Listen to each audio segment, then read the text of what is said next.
រឿងព្រះអង្គម្ចាស់និងវិញ្ញាណពីរមានព្រះអង្គម្ចាស់ម្នាក់ដែលមិនដែលស្គាល់ពាក្យថាឯកោឡើយព្រោះនៅក្នុងជីវិតរបស់ទ្រង់តែងតែមានវិញ្ញាណពីរតាមថែរក្សាជានិច្ចកាលពីព្រេងនាយនៅក្នុងព្រះរាជាណាចក្រមួយដែលលាក់ខ្លួននៅក្រោយព្រៃភ្នំដ៏សែនអាតកំបាំងមានព្រះអង្គម្ចាស់វ័យក្មេងម្នាក់ព្រះនាមអារយៈទ្រង់ជាមនុស្សដែលមានចិត្តបុណ្យនិងពោរពេញទៅដោយមេត្តាធម៌ប៉ុន្តែទ្រង់មិនមែនជាមនុស្សរឹងមាំឡើយមនុស្សជាច្រើនក្នុងរាជវាំងតែងតែរអ៊ូរទាំថាទ្រង់ទុនជ្រាយពេកហើយមិនសមនឹងក្លាយជាអ្នកដឹកនាំទេនាពេលអនាគតតាំងពីកុមារភាពមកអរិយៈតែងតែឃើញអ្វីម្យ៉ាងដែលភ្នែកមនុស្សធម្មតាមើលមិនឃើញនៅខាងឆ្វេងទ្រង់មានវិញ្ញាណនៃពន្លឺដ៏ភ្លឺស្រទន់បន្លឺសំឡេងយ៉ាងស្ងប់ស្ងាត់ថា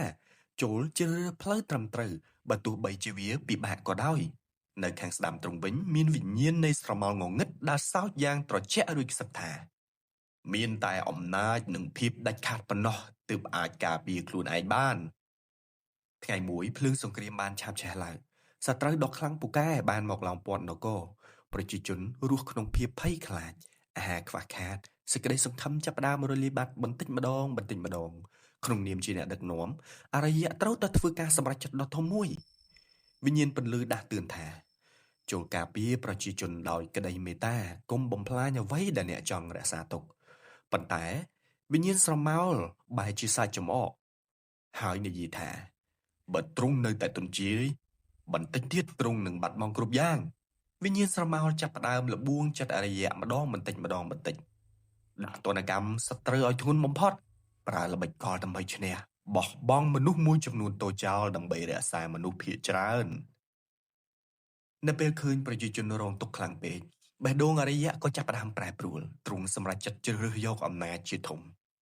ជាមួយនឹងការសម្រេចចិត្តដ៏ដាច់ខាត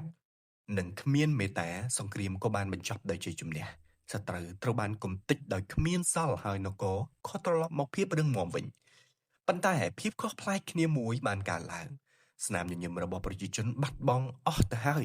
ជំនួសមកវិញនៅភាពភ័យខ្លាចព្រះអង្គម្ចាស់ដែលធ្លាប់តែមានមេត្តាឥឡូវនេះคล้ายជាស្ដេចដែលគ្រប់គ្រងដោយអំណាចដៃថែបថ្ងៃមួយស្ដេចអរិយៈគង់នៅលើបល្ល័ង្កដ៏ខ្ពស់សម្លឹងមើលទៅលើអំណាចដ៏មហិមារបស់ខ្លួនប៉ុន្តែក្នុងចិត្តទ្រង់បែរជាមានអារម្មណ៍ថាស្ងាត់ជ្រងំយ៉ាងចម្លែកទ្រង់ងាកទៅខាងឆ្វេងស្រាប់តែ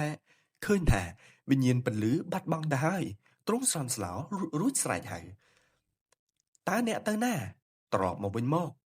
វិញ្ញាណស្រមោលនៅខាងស្ដាំញញឹមយ៉ាងត្រជាក់រួចឆ្លើយថាគេមិនបានទៅណាឡើយគឺមកពីទ្រង់ទេដែលឈប់ជ្រើសរើសគេចុងក្រោយស្ដេចអរិយៈក្លាយជាមហាក្សត្រដែលមានអំណាចបំផុតមានទ្រព្យសម្បត្តិនិងកងទ័ពរាប់ម៉ឺននាក់ប៉ុន្តែទ្រង់ត្រូវអង្គុយតែម្នាក់ឯងនៅលើបល្ល័ង្កដ៏ត្រជាក់ដោយគ្មាននរណាម្នាក់ហ៊ាននៅក្បែរនិងគ្មានសេចក្តីសុខពិតប្រាកដក្នុងចិត្តឡើយអំពើអាក្រក់មិនមែនកើតឡើងភ្លាមដូចព្យុះនោះទេវាកើតឡើងតាមរយៈការជ្រើសរើសរបស់យើងម្ដងបន្តិចហើយថ្ងៃណាមួយយើងនឹងលែងចាំបាច់ជ្រើសរើសវាទៀតហើយពីព្រោះយើងបានក្លាយជាផ្នែកមួយនៃវាបាត់ទៅហើយអរគុណច្រើនរឿងនេះចប់តែប៉ុណ្ណេះបងប្អូនសូមជួយចុច follow និង subscribe